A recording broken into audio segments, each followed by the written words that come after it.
तेजस्वी यादव पूर्णिया में जब अपने पूरे दल बल के साथ 40 विधायक, एक राज्यसभा सांसद और एक विधान परिषद के साथ पहुंचते हैं और लगातार लोगों से यह अपील करते हुए नजर आते हैं कि आप इस बार बीमा भारती को वोट करें, उन्हें सपोर्ट करें, और इसका वजह एकमात्र होता है कि आप पप्पू यादव को हरा दें।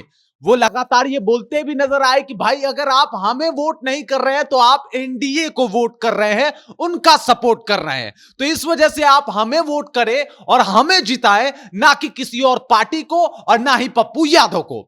लेकिन अब मामला अलग हो गया पूर्णिया में। उसी पूर्णिया में जहां पे तेजस्वी यादव अपने ईगो की लड़ाई लड़ रहे थे, अपने आत्मसम्मान की लड़ाई लड़ रहे थे, और वो ये चाह रहे थे कि पूर्णिया में उनका सीट निकल जाए, क्योंकि वहां पे उनकी लड़ाई अपनी साख बचाने के लिए हो रही थी पप्पू यादव से। और वो पप्पू यादव की नकल करते हुए नजर आए, बहुत सारी टीका टिप्पणी करते हुए नजर आए, और घूम घूम के लोगों से मिले और ये अपील करे कि आप लोग इस बार यहां से बीमा भारती को चुने और यहां से उन्हें अपना सांसद बना दे।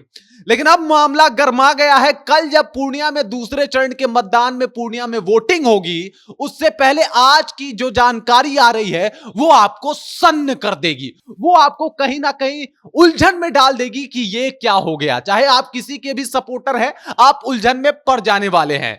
नमस्कार, मैं हूं रजत और आप देख रहे हैं जनता जंक्शन। बात करने वाले हैं आज पूर्णिया की सीट के बारे में, जो अभी और ज्यादा हॉट हो गया है। एक बार तब हुआ था जब पप्पू यादव ने निर्दलीय वहां से चुनाव लड़ने की घोषणा की थी। दोबारा वोटिंग के एक दिन पहले माजरा यह है कि बीमा भारती के समर्थकों के वैन से 10 लाख रुपए और उनके कुछ पोस्टर जो है वो बरामद हुए हैं। उसके बाद चीजें बहुत बदल गई हैं और मैं आपको बता दूं कि पुलिस ने उन दो लोगों को हिरासत में ले लिया है। एक बताया जा रहा है कि यह बीमा भारती का बहुत बड़ा कट्टर समर्थक था और दूसरा बीमा भारती का पीए ही है। अब 10 लाख रुपए कैश पर्चे के साथ आप इतने समझदार तो जरूर होंगे कि उस पैसे को बैन में रख के घूमने की वजह क्या हो सकती है, वो भी वोट के एक दिन पहले। आखिर क्या ऐसी मजबूरी थी, क्या ऐसी वजह होगी कि 10 लाख रुपए वैन में और उसके साथ बीमा भारती का पर्चा आखिर क्यों रखा गया था? इसके ऊपर आयकर विभाग जो है वो बुला ली गई है, वो इसकी जांच कर रही है, पैसों की जांच में लगी हुई है। और वहीं जो स्कॉर्पियो था, जो वैन था, उसे पुलिस ने अपने हिरासत में ले लिया है। इसके अलावा उन दो लोगों के बारे में बता दूं मैं आपको। पहले का नाम है अरविंद जायसवाल, जो कि उनका पर्सनल असिस्टेंट माना जाता है, और दूसरा है महावीर मंडल, जो कि उनका कट्टर सपोर्टर बताया जा रहा है कि भाई ये तो भाई बीमा भारती का कट्टर सपोर्टर है, कट्टर समर्थक है। और इन दोनों को हिरासत में ले लिया गया है आचार संहिता का उल्लंघन जैसे अपराधों के मामले में। आप समझ सकते हैं कि 10 लाख रुपए, उन्हें अपना कॉज तो बताना ही होगा कि आखिर 10 लाख के साथ यह पर्चा क्या कर रहा था।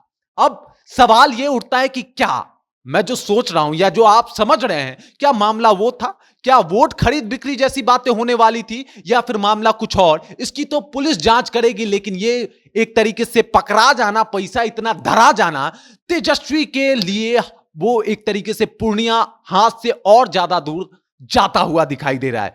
पूर्णिया को जीतने के लिए तेजस्वी ने सारे दांव पेच लगाए, कोशिश किया कि कैसे भी करके पूर्णिया में अपनी साख बचाई जाए, पूर्णिया जीता जाए, पूर्णिया फतेह किया जाए। सीमांचल की राजधानी कही जाती है पूर्णिया, उस पूर्णिया में राजद का झंडा फहराया जाए। लेकिन अब मुश्किलें राजद के लिए बढ़ती हुई नजर आ रही है, क्योंकि तेजस्वी यादव जहां घूम घूम के अपने 40 विधायकों से ये अपील कर रहे थे, लोगों से अपील कर रहे थे कि भाई वोट हमारे पक्ष में कैसे भी आना चाहिए, लेकिन अगर वोट को अपने पक्ष में लाने का तरीका यह है, तो यह तरीका बड़ा कैजुअल है तेजस्वी यादव जी, क्योंकि अब इसके ऊपर चुनाव आयोग जो है वो संज्ञान लेगा, इसके ऊपर बातें होंगी। और वोट के एक दिन पहले इस तरीके का अगर माजरा सामने आता है तो कहीं ना कहीं आपकी पार्टी, आरजेडी पार्टी के लिए मुश्किल हालात खड़ी कर सकती है। अब भाई इसके ऊपर बीमा भारती का अभी कोई ऑफिशियल बयान तो आया नहीं है, लेकिन बीमा भारती अभियुक्त भी रही हैं अपने पति को जेल से फरार कराने के मामले में। तो इस तरीके के ऊपर उनके ऊपर चार्जेस भी लगाए गए हैं। और मैं आपको बता दूं कि बीमा भारती 5 बार जेडीयू की तरफ से वो जो है वो विधायक रही हैं, और उसके बाद फ्लोर टेस्ट में नहीं पहुंची, नीतीश का सपोर्ट नहीं किया और चाहती थी वो मंत्री बनना। नीतीश कुमार ने इसका जिक्र भी किया था कि भाई वो चाहती थी कि वो मंत्री बने, लेकिन मैंने इनकार कर दिया, मैंने ही इनको सब कुछ सिखाया है। और उसके बाद ये गुस्सा होके, नाराज होके आरजेडी ज्वाइन कर लेती हैं। लेकिन आरजेडी ज्वाइन करती हैं तो आरजेडी इनको पारितोषिक भी देता है, इन्हें दे देता है पूर्णिया का टिकट कि आप यहां से चुनाव लड़िए। और वो भी किसकी टिकट काट के? पप्पू यादव की टिकट काट के। पप्पू यादव एक बहुत बड़ा फैक्टर मैं इसलिए बता रहा हूं लगातार, क्योंकि उनका जिक्र लगातार बिना नाम लिए तेजस्वी यादव भी पूर्णिया में जाके 3 दिनों तक कर रहे हैं, कैंप लगा के बैठ के पप्पू यादव की बातें कर रहे हैं। और उसके बाद जो है अचानक से इस तरीके का मामला सामने आना कहीं ना कहीं तेजस्वी को भी घुटने पे ला सकता है पूर्णिया में। और उनका जो ये 3 दिनों का कैंप था, जो 3 दिनों का अभियान था, उसके ऊपर पानी फेर सकता है। बाकी इसके ऊपर आप क्या सोचते हैं? आपको क्या लगता था उस 10 लाख रुपए पर्चे के साथ वैन में क्या कर रहे थे? उसके साथ बीमा भारती के 2 सपोर्टर आखिर में वो वहां पे क्यों थे? और वो अब जब पुलिस इस मामले की तह तक जाएगी तब तो पता चलेगा। लेकिन फिलहाल आपके मन में क्या है बात, वो हमें कमेंट सेक्शन में कमेंट करके जरूर बता दीजिएगा। बाकी मेरा नाम रजत है और आप देख रहे हैं जनता जंक्शन।